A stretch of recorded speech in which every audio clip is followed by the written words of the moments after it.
Hello everyone. This is the required practical for endothermic and exothermic reaction. For this practical, you will need a thermometer or a temperature probe. The advantage of a temperature probe is that it removes the human error of reading the temperature. So it's right here. I'm going to try to make sure that there is no reflection on it. It's kind of annoying. I'm going to use a polystyrene cup right here in the beaker. That's where my chemical reaction is going to take place. It's a lot better to use a polystyrene cup because it's an insulator, so the heat will be kept inside much more than if I was using a beaker. And I have measuring cylinders to measure 25 centimeter cube of my different solutions. Okay, so the idea of the practical is to measure the temperature at the beginning and to measure the maximum temperature reach or the minimum temperature reach, depending if it's endo or exothermic, in order to see if the reaction is endothermic or exothermic.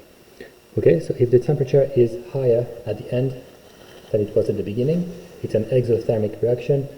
If the temperature is lower at the end than it was at the beginning, it is an endothermic reaction. If you look in the actual practical, you're supposed to measure the temperature for 10 minutes and see what is the maximum temperature. I'm going to do it slightly differently just for this video to be not too long, really. Okay, so we're going to begin. Maybe change back the time a little bit. Here we go. And I'm going to begin with mixing HCl, hydrochloric acid, and NaOH. So the first step, I'm going to pour my HCl into my polystyrene cup and measure the temperature at the beginning. Okay, so it's slightly lower, about 14.3 degrees, so that's my initial temperature. Okay, and I'm going to rinse it and measure the temperature of NaOH. Okay, it should be around the same temperature.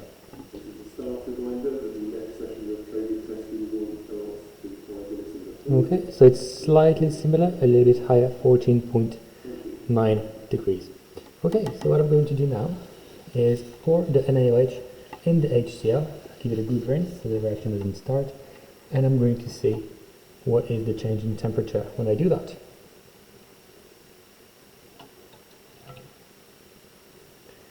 There you go. So you can see that the temperature is increasing. I am now at 21.2 degrees. Okay, and remember I started at the HCl was 14.4 and NaOH was 14.9. Okay, so my final temperature is 21.2, so we can conclude that this reaction is exothermic. Okay. Let's try a second experiment. So I'm going to give a good rinse to the thermometer. I am going to replace the polystyrene cup, and for the second experiment I am going to react copper sulfate. So it takes a bit of time for the thermometer to come back to its original temperature. I'm going to mix copper sulfate and iron filling.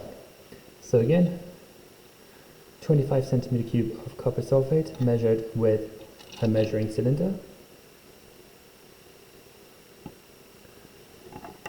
Okay, and I'm going to put my temperature probe. And my initial temperature is 14.5 degrees. Okay, let's see what happens when I add the iron filling. It's about 1 gram of it.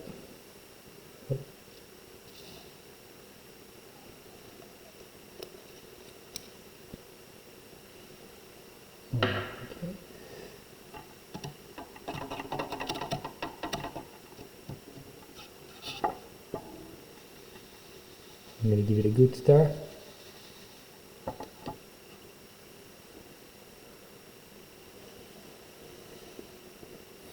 The temperature has increased just a little bit.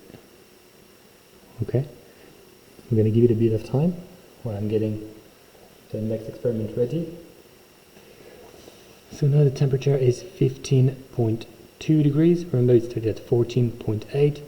it's still increasing pretty slowly. And maybe if I give it a bit more time, the temperature will keep on increasing. So yeah, 15.6, 0.7. Let's give it a minute. Okay, if you're really bored, you can fast forward for about a minute. 16 degrees.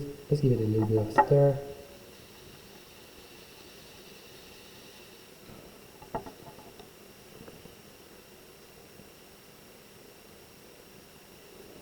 Oh, now 17.9. Okay, so 18. So I guess it's going to keep on increasing for a bit, but we don't have time for that. Okay, so it's going to be exothermic. You can say the reaction is taking place a bit slower than the first one. Temperature keep on increasing, but again, let's stop now. Okay, we'll measure at the end of the video, see how far it went, if it keeps heating up. Okay, for the last one, I'm going to mix HNO3 and KOH, so nitric acid and potassium hydroxide, and we're going to see what happens. So again, I'm going to use a measuring cylinder to measure exactly 25 centimeter cube of each of my solutions.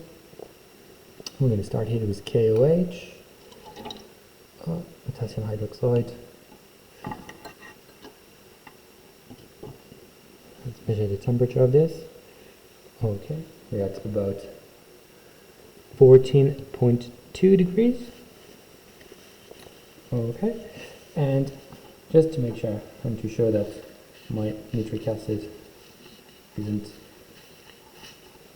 heated before, I'm going to measure the temperature of HNO3, which is also about 14.2 degrees Celsius. Okay, let's mix them together and see what happens.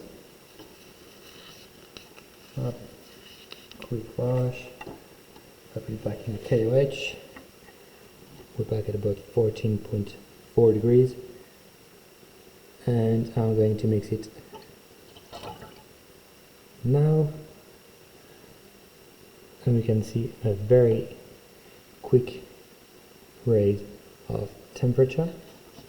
Okay, I'm going to give it a bit of a stir.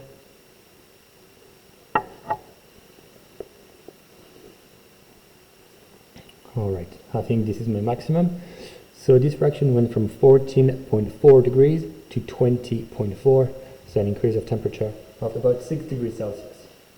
Okay, before I let you go, let's have our last measurement. Let's see what happens with copper sulfate and iron. Did the temperature increase at all? While we're doing the second bit of the experiment.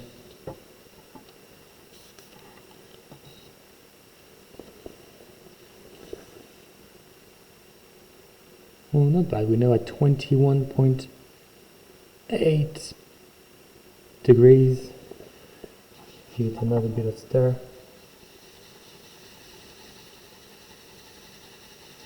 Oh, I wish you could do it live. You can see the copper being formed. I'm not sure that the camera will show exactly what's going on, but you can see that the temperature has now reached about 25 degrees Celsius. Okay, so it took its time, but the reaction is still happening, and we went from 14.4 to more than 25 degrees Celsius. Okay, so these three experiments that we've done are all exothermic, and we know that because the temperature of the surroundings, so the water around our system, has increased while the reaction was taking place, which means that the energy is transferred from the chemical system to the surrounding, which means that the reactions are exothermic. Look at that, it's still increasing, 26 degrees. Okay, this is it for me, guys. Have a great day, and I will see you again very soon. Bye bye.